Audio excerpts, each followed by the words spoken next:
আসসালামু আলাইকুম ওয়া রাহমাতুল্লাহি ওয়া বারাকাতুহু। সুপ্রিয় শিক্ষার্থীবৃন্দ, আজকে আমরা গান অনুচ্ছেদ দেখব, অর্থাৎ গান নিয়ে যে অনুচ্ছেদ হয় সেটা দেখব। বাংলাদেশের গান বা গান একই ধরনের। আচ্ছা, গান মানুষের আবেগ প্রকাশের শুদ্ধতম মাধ্যম। নির্দিষ্ট সুর, তাল ও লয়ে উচ্চারিত ছন্দবদ্ধ রচনা হলো গান। গান দ্বারা গীত, বাদ্য, নৃত্য এই তিনটি বিষয়ের সমাবেশকে বোঝানো হয়। স্বর ও ধ্বনির সমন্বয়ে গানের সৃষ্টি হয়। সুর ছাড়াও তাল গানের অন্যতম উপাদান। গান কোনো একটি ভাব নিয়ে রচিত হয়। গান তাল দিয়ে পড়া যায়। গানে এক লাইনের সঙ্গে পরের লাইনের শেষ শব্দে মিল থাকে, তবে কোনো একটি লাইন গানের মধ্যে বারবার ফিরে আসে। গান মূলত গাওয়ার জন্য লেখা হয়। কথা, সুর ও গায়কের সমন্বয়ে সৃষ্টি হয় গান। গানের সুর ও তাল ঠিক রাখার জন্য নানা ধরনের বাদ্যযন্ত্র ব্যবহার করা হয়। গানের লেখককে বলা হয় গীতিকার। যিনি সুর দেন তাকে সুরকার বলা হয়, আর যিনি গেয়ে শোনান তিনি হলেন গায়ক।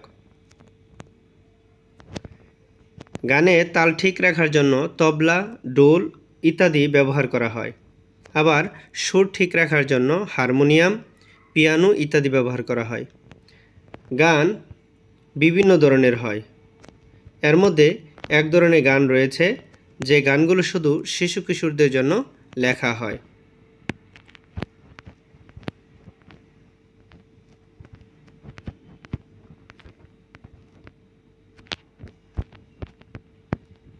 আচ্ছা, অন্যদিকে আছে দেশাত্মবোধক গান, আধুনিক গান, পল্লীগীতি, ভাটিয়ালি, ভাওয়াইয়া ইত্যাদি।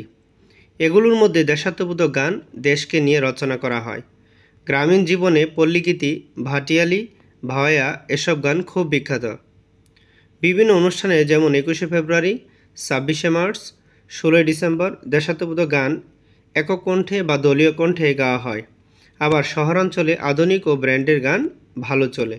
বাংলাদেশের বিখ্যাত লালনগীতি হলো ফকির লালন শাহ রচিত গান। বর্তমানে সবার মন গুনগুন করে আর সবসময় গান বাজে, অর্থাৎ বর্তমানে সবার মনেই গুনগুন করে আর সবসময় গান বাজে। মনের অজান্তে আবুল তাবুল ভাবে নিজের মতো করে গান রচনা করছে এখানে অনেকেই হবে, যেগুলো বিখ্যাত হচ্ছে। অর্থাৎ তুমি তোমার মতো করে গান অনুচ্ছেদ লিখতে পারো, এবং আমি যেভাবে বললাম এটা থেকে একটা ধারণা নিয়েও লিখতে পারো। তো আজ এই পর্যন্তই। ধন্যবাদ সবাইকে।